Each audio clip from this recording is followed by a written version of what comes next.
50 for Switzerland. Yeah.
Kal bizimdi. Dokunuş var idi. 17-13.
Switzerland have kicked in there. They've taken half.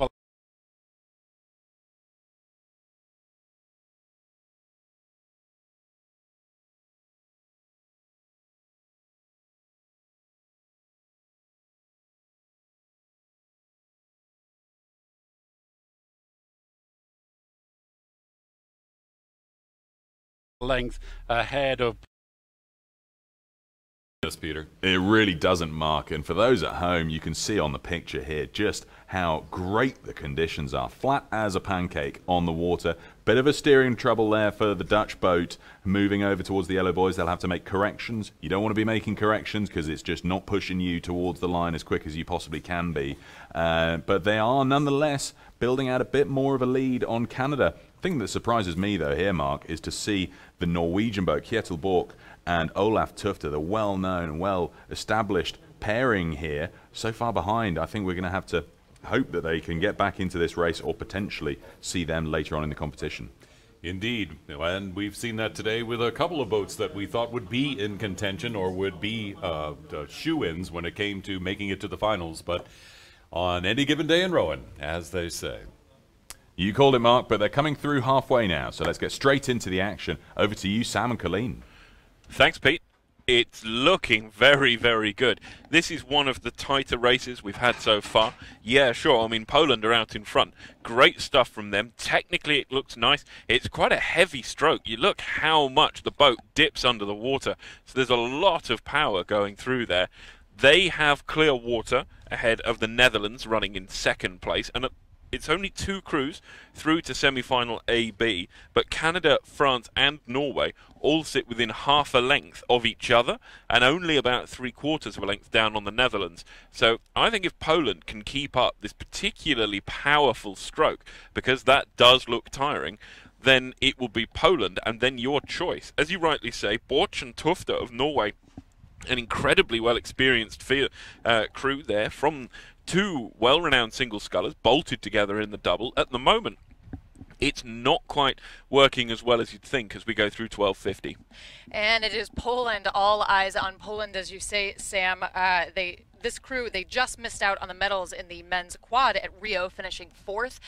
These 2 guys are on a mission right now with an open water lead with second place Netherlands just behind them. And then the rest of the pack, they're pretty tight.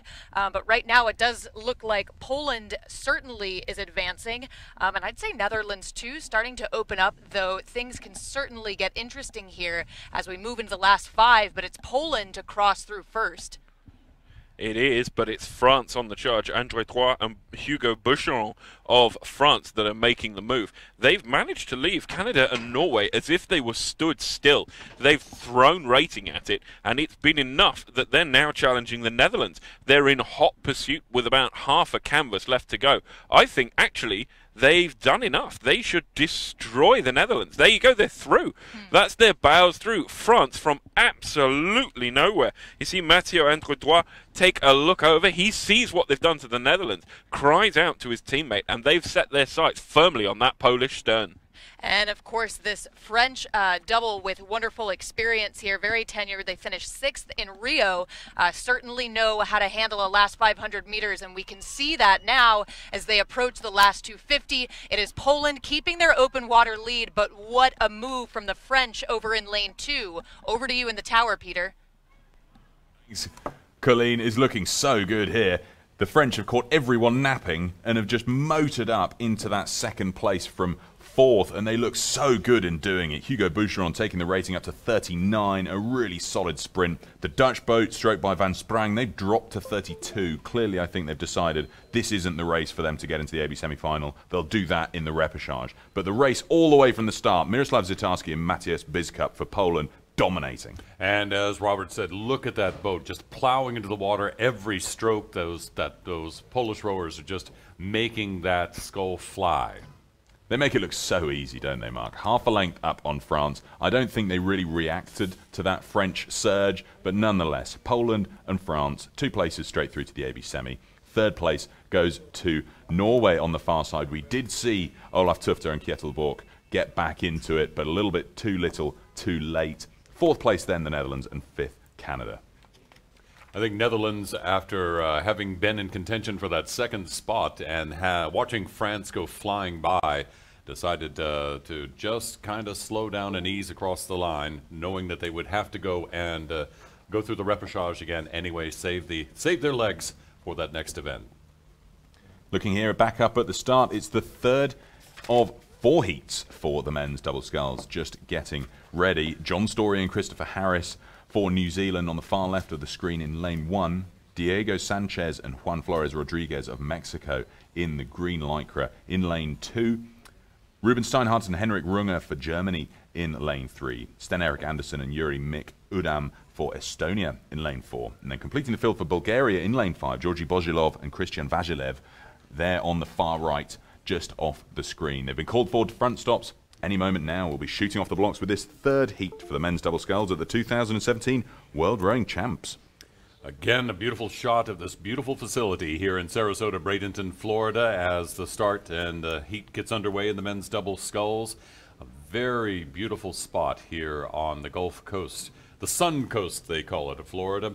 Lots of sun today, and nicely, not so many clouds as we've had the last couple of days, so a beautiful day for rowing and a beautiful day for cheering on your favorite scullers.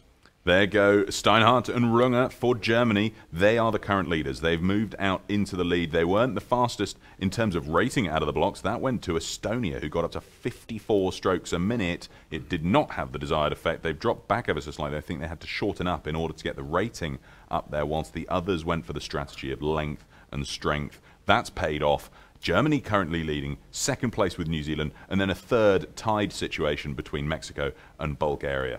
Good start for Germany, though.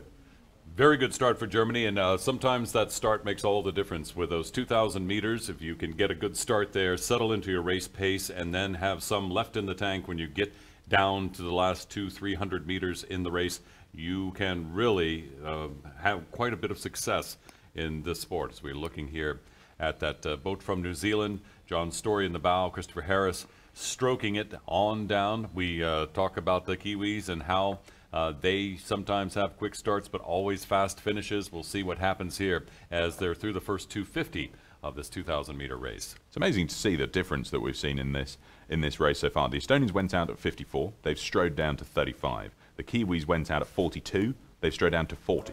So it's fascinating to see. And the Kiwis have just held that. They have barely gone for any more length because they've had that right from the get-go. And they look fantastic out in front here. They're now down to 39, so they've dropped it another pip, but they're leading the way. So they've taken the lead from Germany, who are striking 37, now in 2nd place. First 2 go through to the AB semi, so we're going to be looking at the dividing line between Germany and current 3rd place, Bozhilov and Vajilev from Bulgaria on the near side of the course. Watching the German boat as they move towards the camera, very confident in their strokes, very synchronous in their strokes. Look at that, hardly any splash as those oars go into the water. Interesting to see the different techniques in each of these crews. Now a shot here at the boat from Mexico, moving on down the course as well.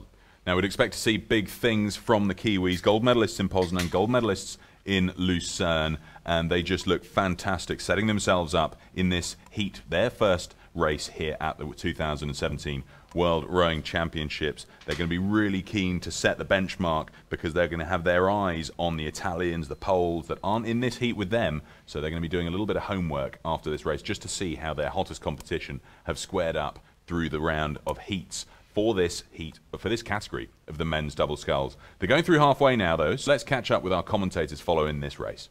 Yeah, thanks, Pete. We're talking about stroke rates in the car as you were in the tower, and it's a dead cert. You know you're at international competition if you start talking about settling at 40. Most club rowers would struggle to manage that rate off the start, let alone settling at a high rate like that.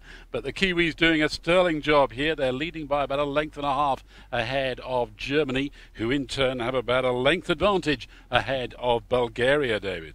That's right. Bulgaria staying in the mix here with Germany. So every 10 strokes or so, I see the Bulgaria bow just kind of get a little bit closer to Germany as the New Zealanders, the Kiwis up there, start to sort of press away a little bit from Germany as we come through 1250. They have increased their advantage by almost a length since we checked in with them at 1,000. Well, there's a truism in rowing that the longer you stay together as a unit, that will increase your proficiency. You get to know your crewmates, you get to know their styles, and it's the Bulgarians who are the consistent double throughout the last 2 and 3 years as a unit. The only one of these 5 who's managed that. They took part of the Rio Olympics, finished a little way down the rankings in 9th position in the B final, but right now they are still being bested with 600 meters by Story and Harris, who after winning the World Cup season with golds in Poznan and Lucerne have just taken it away, leading the field by 3 lengths. Just blistering for the Kiwis. I still have them at almost 39 strokes a minute with 500 meters left. So literally they have held that pace all the way through. Obviously it is working for them. That is where they want to be. And this is a bit of a dry run for what's going to happen in the next round. But here we go. Bulgaria and Germany is very, very close right now, with the Bulgarians continuing to push into those Germans who have been sitting in second place the whole way. But now it is bow ball for bow ball between those 2 boats. Only one of them will make the AB semifinal.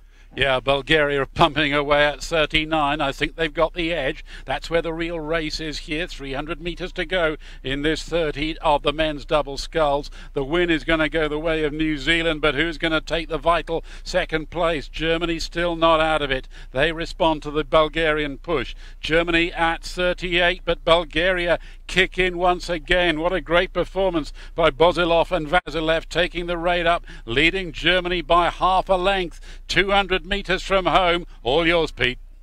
Powerful combination here, Robert. Georgi Bozilov, we see him in the single scull from time to time, and he's immense in that boat. And when he's combined with Vasilev here from Bulgaria, they have such a formidable pairing, and that is really showing here. Henrik Runge and Ruben Steinhardt for Germany, just slightly outgunned. The pace is just so hot in the last 200. I have to say, New Zealand not resting on their laurels, just pushing on down the course towards the finish, qualifying for the semifinal AB. But boy, that boat from Bulgaria, what a move, fighting all the way down the course with the Germans. It's an awesome rhythm that Christopher Harris sets up in that Kiwi boat. It's just what they need in order to get the most out of the 2 of them, from John Story and Christopher Harris. They've dominated this race right from the beginning, winning here in the 3rd heat of the men's doubles. The Bulgarians, Bozilov and Vasilev, will join them into the AB semi-final. Germany, therefore, just missing out. They'll be going through to the repechage with 4th place finishers here, Estonia, and 5th place, Mexico. And quite amazing looking at the boat from New Zealand. They're just already stroking off, while the boat from Bulgaria you're seeing right here, feeling the effects of that high tempo race in heat 3 of the men's doubles. There's the time. They really put their all into that race in the Bulgarian boat, didn't they? Looks as though the Germans did too, clearly absolutely exhausted. It's tough when you're 1,800 meters in heat like this here in Florida, nearly peaking 30 degrees Celsius, 85 degrees Fahrenheit. It's tough work. Now though, on to the 4th and last heat for the men's doubles. Just shooting off the block there. That's a recap because they're already coming up towards halfway. Let me tell you who's taking part. Graham Thomas and Angus Groom from Great Britain in lane 1. John Graves and Benjamin Davison for USA in 2. David Watts and Luke Letcher for Australia in 3. Filippo Mondelli and Luca Rambaldi for Italy in lane 4. And then completing the field for Argentina in lane 5, Rodrigo Murillo and Christian Rosso. We're looking here at the Italians, though. They're the current leaders, striking 38 at the front of the field. Look at that stroke, Luca Rambaldi. Just a huge, huge row and stroke in there. That power that you can see. And the power that seems to come with very little effort. He's a big man in the stroke seat there, in the white cap on the near side. This is the Argentinians, who are currently tied for 4th and 5th place on the near side, desperately trying to get back into contention. But 2nd place is currently with Great Britain, under an awful lot of pressure from Benjamin Davison and John Graves of the USA. And there's a shot at that GB boat as they move on down the course here at Nathan Benderson Park. Again, smooth water, the Kent, smooth as glass. And that is perfect for these types of competition. Rowers love it when there's not too much riffraff to deal with in the water on the way down. Here's the Americans, Graves in the bow seat with Benjamin Davison in the stroke. Rather kind of a slower pace, 35 per minute compared to the 38 per minute in the boat from Australia right next to him that we're looking at now. It's impressive stuff from the USA there. Benjamin Davison competing in the under-23 men's 4 earlier this year in Plovdiv, getting a bronze medal for himself there, and now competing at this elite standard and in contention for a place into the AB semi-final. But what a race from the Italians. Sometimes you see them just hold a punishing rate the whole way down the course, and they are known for having a fast sprint finish as well. So it's going to be interesting to see how this develops. They're going through halfway, so we'll jump straight into it with Sam and Colleen. Thanks, Peter. I mean, we know about the Italian sprint finish. I don't think they're going to need it somehow. They're still at a punishingly high rate of strike. They sit out in the front of the field. They're at 34 strokes a minute, and they've done enough early on, it looks, for now, to hang on to it. At the moment, their closest competitor is GB. Bear in mind, we're after 2 of these crews. And at the moment, it looks like Italy and Great Britain, but let's not discount the home crew of Graves and Davison from the USA. Yeah, and interesting, Sam, in the U.S. boat, certainly some great experience there, particularly from John Graves. A lot of national team experience, a lot of international experience in that shell with his pair partner, Ben Davison, a University of Washington undergrad. And so, you know, it is the Italians right now. As you said, it is those top 2 spots to advance. It's certainly looking right now like the Italians have it, but there's still time, and we're just gearing up to move into the last 500. And as they do, they're starting to pick it up. The stern 2 crews, have slipped from the main pack. That is Argentina and Australia. They've not really managed to find the gear that the rest of these boats seem to be moving in. It's Italy out in front, but that huge lead is starting to tumble as Great Britain turn up the heat in pursuit. They now, in fact, have an overlap as they move into the closing quarter of this race. USA going with them. The gap there looks pretty steady to me, but as soon as they hear that roar from the crowd, there's great support for every nation here, but the USA particularly well supported. Let's see what happens. Even as we speak, though, Great Britain move into a position to challenge Italy for first. Yeah, Great Britain certainly on the move, Sam. It looks like just past the 500. They took it up, certainly a little bit with the stroke rate, absolutely with the power as well, and they are on the move now to solidify that second, maybe first place position. It's going to be an interesting finish. All eyes on the Italians and Great Britain. Peter, tell us what's happening. Well, Colleen, it looks like somebody's lit a fire under Graham Thomas and Angus Groom because they've motored into the lead. Not much of a reaction from the Italians, as you say. They've dropped down to 36, 37. I think they're just comfortable to tick it over and hold one of the 2 places into the AB semis. I see Filippo Mondelli talking to Rambaldi, saying maybe we do need to crank it up just a little bit as the USA boat of John Graves and Benjamin Davison continues to try to pursue those 2 that are out front, trying to close that gap. But Great Britain certainly did, in that last 500, turn it up a notch or 3 in order to go surging past the Italians. Here come the Americans, though. John Graves, we usually see him in the single scull, now paired up with Benjamin Davison. They're going great guns currently.